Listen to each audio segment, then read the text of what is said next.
ಹಿಂದೂ ಧರ್ಮದಲ್ಲಿ ಮಂತ್ರಗಳಿಗೆ ಹೆಚ್ಚಿನ ಮಹತ್ವವಿದೆ.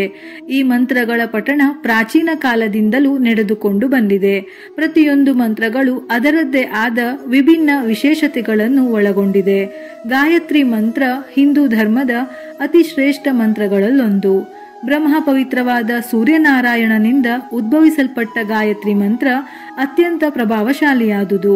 ಸೂರ್ಯದೇವರಿಗೆ ಸಂಬಂಧಿಸಿದ ಈ ಮಂತ್ರ ನಮ್ಮ ಋಷಿಮುನಿಗಳು ನಮಗೆ ಬಿಟ್ಟು ಹೋಗಿರುವ ದಿವ್ಯ ಮಂತ್ರ.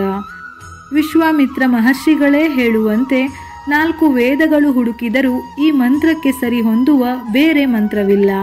ಸಮಸ್ತ ವೇದಗಳು, ಯಜ್ಞಗಳು, ದಾನಗಳು, ವಿವಿಧ ತಪಸ್ಸುಗಳು ಸೇರಿಸಿದರೂ ಈ ಗಾಯತ್ರಿ ಮಂತ್ರದ ಮಹಾತ್ಮೆಗೆ ಸಮವಾಗಲಾರದು.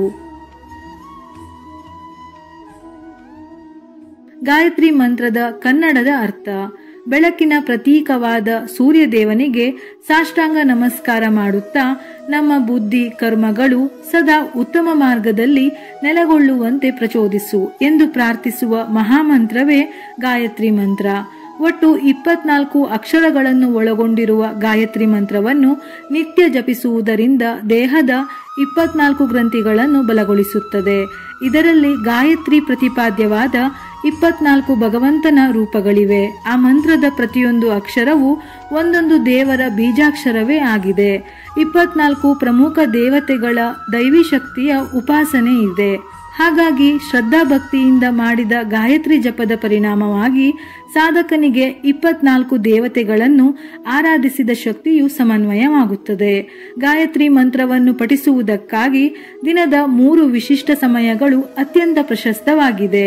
ದಿನದ ಈ 3 ಸಮಯ ಅಥವಾ ಕಾಲಾವಧಿಗಳು ತ್ರಿಸಂಧ್ಯಾ ಎಂದು ಕರೆಯುತ್ತಾರೆ. ಮೊದಲನೆಯ ಆವೃತ್ತಿಯು ಸೂರ್ಯೋದಯದ ಮೊದಲನೆಯ ಕಾಲಾವಧಿ. ಸೂರ್ಯನ ಸಂಪೂರ್ಣ ಉದಯದವರೆಗೂ ಪಠಣವನ್ನು ಮುಂದುವರೆಸಬೇಕು. 2ನೆಯ ಬಾರಿ ಮಧ್ಯಾಹ್ನ, 3ನೆಯ ಬಾರಿ ಸೂರ್ಯಾಸ್ತಕ್ಕಿಂತ ಮೊದಲು ಆರಂಭಗೊಂಡು ಸಂಪೂರ್ಣ ಸೂರ್ಯಾಸ್ತದವರೆಗೂ ಮುಂದುವರೆಸಬೇಕು. ಈ 3 ಸಮಯಗಳನ್ನು ಹೊರತುಪಡಿಸಿ ಬೇರೆ ಅವಧಿಯಲ್ಲಿ ಮಂತ್ರವನ್ನು ಪಠಿಸುವುದಾದರೆ ಮನಸ್ಸಿನಲ್ಲಿಯೇ ಮೌನವಾಗಿ ಪಠಿಸಬೇಕು. ಈ ಮಂತ್ರವನ್ನು ಉಚ್ಚಸ್ವರದಲ್ಲಿ ಪಠಿಸಬಾರದೆಂದು ಹೇಳುತ್ತಾರೆ. ಗಾಯತ್ರಿ ಮಂತ್ರದ ಜಪವನ್ನು ಮೊದಲ ಸಲ ಮಾಡುವಾಗ ನುರಿತ ಗುರುವಿನ ಬಳಿ ಉಪದೇಶವನ್ನು ತೆಗೆದುಕೊಂಡು ನಂತರ ನಿಮ್ಮ ಇಷ್ಟಾರ್ಥ ಈಡೇರಲು ಜಪವನ್ನು ಮಾಡಬಹುದು. ಜಪವನ್ನು ಮಾಡುವ ಸಮಯದಲ್ಲಿ ಯಾವಾಗಲೂ ಶುಚಿಯಾಗಿರಬೇಕು. ಅಂದರೆ ಸ್ನಾನದ ನಂತರವೇ ಜಪವನ್ನು ಮಾಡಬೇಕು. ಗಾಯತ್ರಿ ಮಂತ್ರದ ಜಪವನ್ನು ಪೂರ್ವ ಅಥವಾ ಉತ್ತರ ದಿಕ್ಕಿನಲ್ಲಿ ಮಾಡಿದರೆ ತುಂಬಾ ಶ್ರೇಷ್ಠ.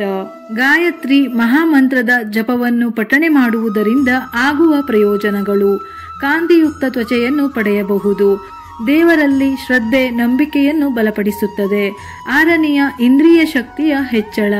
ಆಶೀರ್ವದಿಸುವ ಸಾಮರ್ಥ್ಯವು ವೃದ್ಧಿಸುತ್ತದೆ. ಕಣ್ಣುಗಳು ತೇಜೋಮಯವಾಗುತ್ತದೆ. ಮನಃಶಾಂತಿಯನ್ನು ಹೊಂದಲು ಸಹಕಾರಿ. ಕೋಪ ಕಡಿಮೆಯಾಗುತ್ತದೆ. ಗಾಯತ್ರಿ ಮಂತ್ರವು ಎಲ್ಲರ ಪಾಲಿಗೂ ಒಂದು ವರದಾನದಂತಿದೆ. ಅದರಲ್ಲೂ ಮಕ್ಕಳ ಪಾಲಿಗಂತೂ ಇದು ಮತ್ತಷ್ಟು ಪ್ರಯೋಜನಕಾರಿ. ಮಕ್ಕಳು ಈ ಮಹಾಮಂತ್ರವನ್ನು ದಿನಕ್ಕೆ 108 ಬಾರಿ ಪಠಿಸುವುದರಿಂದ ಬುದ್ಧಿವಂತರಾಗುತ್ತಾರೆ. ತನ್ಮೂಲಕ ತಮಗೆ ಬೇಕಾದ ಎಲ್ಲವನ್ನೂ ಸಾಧಿಸಲು ಸಮರ್ಥರಾಗುತ್ತಾರೆ. ಈ ಮಂತ್ರದ ಪಠಣವು ವ್ಯಕ್ತಿಯ ದಾರಿದ್ರ್ಯವನ್ನು ನಿವಾರಿಸುತ್ತದೆ. ಹಳದಿ ಬಣ್ಣದ ಬಟ್ಟೆಗಳನ್ನು ಧರಿಸಿ ಈ ಮಹಾಮಂತ್ರವನ್ನು ಶುಕ್ರವಾರ ಪಠಿಸುವುದರಿಂದ ವರಮಾನದ ಸಮಸ್ಯೆ, ತಡೆಹಿಡಿಯಲ್ಪಟ್ಟಿರುವ ಹಣದ ಸಮಸ್ಯೆ, ಉದ್ಯೋಗದಲ್ಲಿ ಯಶಸ್ಸು ಸಿಗದೇ ಇರುವುದು ಮೊದಲಾದ ಅನೇಕ ಸಮಸ್ಯೆಗಳು ಪರಿಹಾರವಾಗುತ್ತದೆ. ಇದರ ಜೊತೆಗೆ ಭಾನುವಾರ ಉಪವಾಸ ಮಾಡುವುದರಿಂದಲೂ ಕೂಡ ಪ್ರಯೋಜನವಿದೆ. ಪ್ರತಿ ಮಂಗಳವಾರ, ಭಾನುವಾರ ಹಾಗೂ ಅಮಾವಾಸ್ಯೆಯ ದಿನಗಳಂದು ಕೆಂಪು ವಸ್ತ್ರಗಳನ್ನು ಧರಿಸಿ ಈ ಮಂತ್ರವನ್ನು ಪಠಿಸಬೇಕು.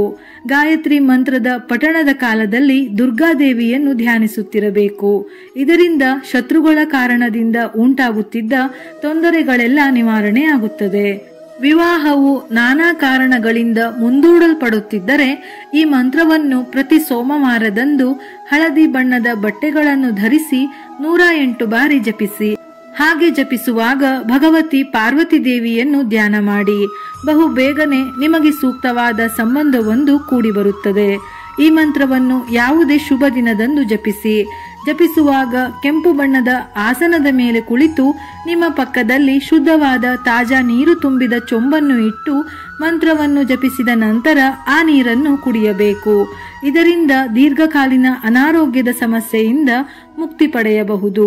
ಯಾವುದಾದರೂ ಶುಭ ದಿನದಂದು ಹಾಲು, ತುಪ್ಪ, ಮೊಸರು, ಜೇನುತುಪ್ಪಗಳನ್ನು ಮಿಶ್ರಗೊಳಿಸಿ ಗಾಯತ್ರಿ ಮಹಾಮಂತ್ರವನ್ನು 1000 ಬಾರಿ ಜಪಿಸುತ್ತಾ ಹವನವನ್ನು ಮಾಡಿದರೆ ಕಣ್ಣು, ಹೊಟ್ಟೆಯ ಅನಾರೋಗ್ಯದ ಸಮಸ್ಯೆಗಳು ನಿವಾರಣೆ ಆಗುತ್ತದೆ. ಇನ್ನು ಗಾಯತ್ರಿ ಮಂತ್ರವನ್ನು ನಮ್ಮ ಶಕ್ತಿ, ಧೈರ್ಯ, ಮನಸ್ಸಿನ ಸಮಾಧಾನಕ್ಕೋಸ್ಕರ ಹೇಳುವ ಹಾಗಿದ್ದರೆ, ಅಂದರೆ 1-2 ಬಾರಿ ಹೇಳುವುದಿದ್ದರೆ ರಾತ್ರಿ ಮಲಗುವ ಸಮಯದಲ್ಲೂ ಹೇಳಬಹುದು. ಮಲಗುವ ಮುನ್ನ ನೀವು ಗಾಯತ್ರಿ ಮಂತ್ರವನ್ನು ಪಠಿಸುವುದರಿಂದ ಕೆಟ್ಟ ಕನಸುಗಳಿಂದ ಮುಕ್ತಿ ದೊರೆಯುತ್ತದೆ. ನಕಾರಾತ್ಮಕ ಶಕ್ತಿ ನಿಮ್ಮ ಬಳಿ ಸುಳಿಯುವುದಿಲ್ಲ. ಒತ್ತಡದಿಂದ ಮುಕ್ತಿ ದೊರೆಯುತ್ತದೆ. ಮಕ್ಕಳಲ್ಲಿ ಏಕಾಗ್ರತೆಯನ್ನು ಹೆಚ್ಚಿಸುವುದು ಪ್ರತಿಯೊಬ್ಬ ಪೋಷಕರ ಕರ್ತವ್ಯ. ನೀವು ಕೂಡ ನಿಮ್ಮ ಮಕ್ಕಳಲ್ಲಿ ಏಕಾಗ್ರತೆಯನ್ನು ಅಭಿವೃದ್ಧಿಪಡಿಸಲು ತಪ್ಪದೆ ಮಕ್ಕಳಿಗೆ ಗಾಯತ್ರಿ ಮಂತ್ರವನ್ನು ಪಠಿಸುವ ಅಭ್ಯಾಸ ಮಾಡಿ. ಇದರಿಂದ ಅವರ ಏಕಾಗ್ರತೆ ಹೆಚ್ಚಾಗುವುದು ಹಾಗೂ ಅವರ ಮನಸ್ಸು ಅಧ್ಯಯನದ ಮೇಲೆ ಕೇಂದ್ರೀಕೃತವಾಗುತ್ತದೆ. ವಿಡಿಯೋ ಇಷ್ಟ ಆಗಿದ್ದಲ್ಲಿ ಮರೆಯದೆ ಲೈಕ್ ಮಾಡಿ, ನಮ್ಮ ಚಾನೆಲ್ ಅನ್ನು ಸಬ್ಸ್ಕ್ರೈಬ್ ಮಾಡಿ. ಇದೇ ರೀತಿಯ ಮನಮುಟ್ಟುವ ಉಪಯುಕ್ತ ಮಾಹಿತಿಗಳಿಗಾಗಿ ಮತ್ತೆ ಭೇಟಿಯಾಗೋಣ.